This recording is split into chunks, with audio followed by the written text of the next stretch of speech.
आज हम देखेंगे fast multiplication in just 2 second. 2 second में हम फास्ट मल्टीप्लिकेशन कैसे कर सकते हैं। तो कंपटीशन एग्जामिनेशन में सबसे मेन चीज़ होता है कैलकुलेशंस, कि अगर आप कैलकुलेशन में किसी समय बचा सकें तो ये आपके लिए बहुत अच्छा हो सकता है।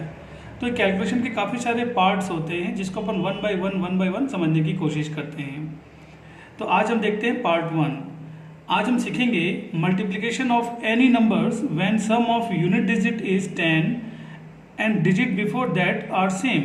इसका कहने का मतलब ये होता है कि आज हम उस प्रकार की संख्याओं का मल्टीप्लिकेशन सीखेंगे जिनका यूनिट डिजिट मतलब इकाई का अंक का योग जो है ये आना चाहिए 10। Multiplication of any numbers when sum of unit digit is 10, 4 और 6 कितना हो गया 10। Digit before that are same, इसके पहले जो डिजिट्स है वो दोनों में क्या होना चाहिए, सेम होना चाहिए। जैसे कि यहाँ पे देख रहे हैं 1 और 9 को अगर आप ऐड करते हैं, सम करते हैं तो ये कितना आ जाएगा, 10 आ जाएगा। 1 और 9 को सम के तो कितना आ गया 10।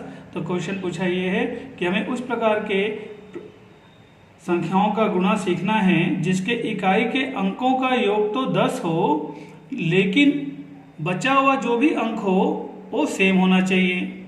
तो ये इन दोनों क्वेश्चन से कुछ समझ में आ गया होगा आपको कि हम किस प्रकार के प्रश्नों करना चाह रहे हैं। यहाँ पे ऐसे प्रश्नों को कैसे करते हैं हम देखें। तो जो इकाई का डिजिट है आप उसको मल्टीप्लाई कर लीजिए। तो अगर आप मल्टीप्लाई करेंगे तो 6 चौक कितना हो जाएगा आपके पास 24, एक पार्ट कंप्लीट हो गया। फिर जो भी संख्या आपके पास में रिमेनिंग बच गई उसको एक बढ़ा के मल्टीप्लाई कर लीजिए तो ये आ जाएगा आपके पास में 6 हो जाएगा। फिर आप इसको लिखेंगे कैसे, हमेशा ध्यान रखेंगे जो आपने फर्स्ट स्टेप किया है जिसमें 2 अंक आए हैं तो 2 अंक को आप एक साथ लिखेंगे और जो सेकंड स्टेप आपने किया उसको आप अलग से लिखेंगे तो आपका आंसर जो आ जाएगा वो हो जाएगा 624। फिर से देखिए 6 चौक 24 आप डायरेक्ट भी लिख सकते थे, 2 तिया 6 आप डायरेक्ट भी लिख सकते थे। विद इन 2 सेकेंड्स आप इसके आंसर्स को दे सकते हैं। मैं आपको समझाने की कोशिश कर रहा हूँ कि जब भी आप क्वेश्चंस बनाएंगे तो आप देखिए मल्टीप्लिकेशन करने से पहले कि कहीं कोई कॉम्बिनेशन तो नहीं हो रहा है। तो यहाँ पे जो कॉम्बिनेशन है वो क्या था आपके पास में, इकाई के अंकों का योग 10 है और जो बचा हुआ अंक है दहाई का वो सेम है। तो आप कैसे करेंगे, तो यहाँ पे एक और क्वेश्चन देखते हैं। यहाँ पे भी इकाई के अंकों का योग तो 10 है तो 9 एकम कितना हो गया 9 हो गया, पहला स्टेप हमारा कंप्लीट। अब यहाँ पे 8 है, यहाँ पे 8 है। मैंने क्या बोला आपको, ऐसे प्रश्नों में आप 8 को एक आगे बढ़ाएंगे तो क्या आएगा 9 आएगा। तो 9 8 कितना हो जाएगा 72 हो जाएगा। लेकिन एक चीज़ की हमेशा ध्यान रखिएगा कि 2 अंकों की संख्याओं में जो आप फर्स्ट लाइन का कैलकुलेशन करते हैं उसका रिजल्ट भी कम से कम 2 अंकों में होना चाहिए। तो आप ये ध्यान रखिए जो आपका फर्स्ट स्टेप में जो आपने 9 लिखा था उसको सिंगल कभी नहीं लिखेंगे, उसको लिखेंगे हम 0 9। और ये वाला स्टेप जो आपने सेकंड किया था उसको पहले लिख देंगे तो हमारा आंसर आ जाएगा 7209। इसी को और अच्छे समझने के लिए हम और कंटिन्यू में कुछ क्वेश्चंस लगातार देख रहे हैं और उस पर अपन और समझने की कोशिश करेंगे। देखिए 38 को अगर आपको 32 से मल्टीप्लाई करना है तो सबसे पहले आप देखिए यहाँ पे दोनों अंकों का योग 10 है तो 8 दूनी कितना हो जाएगा आपके पास में 16। आपका पहला स्टेप कंप्लीट हो गया 16। दोनों सेम है तो एक बढ़ा के मैंने मल्टीप्लाई करने बोला था, 3 चौक कितना हो गया 12 तो आपका हो गया 12। तो आपका आंसर कितना हो गया यहाँ पे 12 16। आसानी से आप लिख सकते हैं। देखिए ये जो लाइन में खींचता हूँ अपने पहचान के लिए लिखता हूँ, इसका आपको अंकों से कोई लेना देना नहीं है। अब आप एक क्वेश्चन और देख के देखिए, यहाँ पे 2 और यहाँ पे 8, इकाई के अंकों का योग कितना आपके पास में 10 है ना। अगर इकाई के अंकों का योग 10 है तो आपको कुछ करने की जरूरत नहीं है, आपको दोनों को मल्टीप्लाई कर दीजिए। अगेन 8 दूनी कितना हो गया आपके पास में 16 हो गया, ठीक है। और ये जो संख्या दे रखी है 10 दोनों में सेम है तो 10 को एक आगे बढ़ाएंगे तो कितना हो जाएगा 110 हो जाएगा। तो मैंने क्या बोला, पहले हम 110 लिख दें और 8 दूनी कितना हो गया 16 लिख दें और दोनों को मिला करके जो हम आएगा वही हमारा आंसर आएगा। तो आंसर कितना है 110 और 16। आप 2 सेकंड के अंदर आराम से बना सकते हैं। थोड़ा सा देख लीजिए, 8 दूनी 16 आपने मन में लिख लिया, मन में सोच लिया आपने, और 10 गुणा 11 बराबर 110 तो आपका आंसर तुरंत आ गया 110 16। आराम से क्वेश्चन को आप बना सकते हैं। थोड़ा सा बस ये देखना है कि इकाई के अंकों का योग जो है ये 10 होना चाहिए।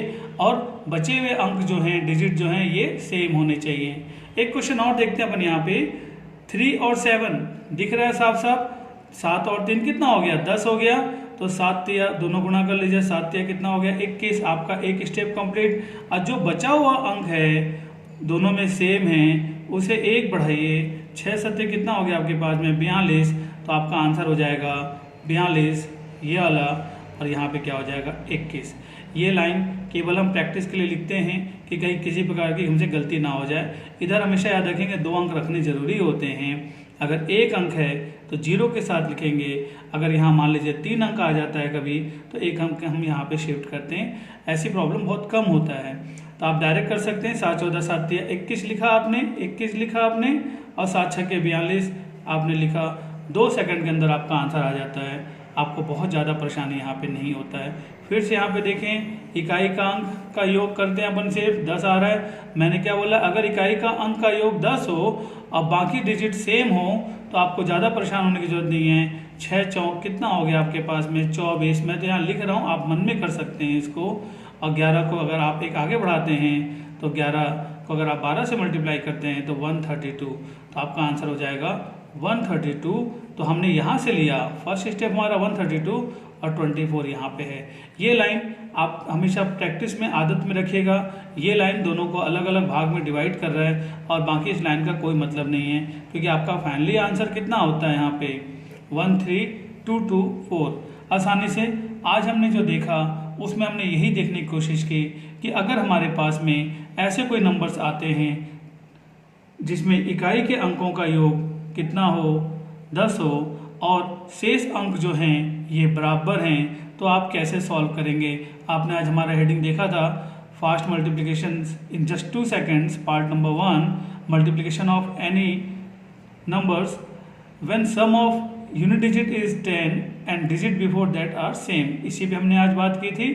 और इसी प्रकार की छोटी छोटी चीज़ों को ध्यान में रख करके आप देखेंगे कि एक समय के बाद में आपका कैलकुलेशन स्पीड काफ़ी स्ट्रांग हो जाता है। तो पार्ट 1 को अच्छे से प्रैक्टिस करिए। अगली क्लास में हम आपको इसी टाइप का क्वेश्चन बताएंगे, पार्ट 2।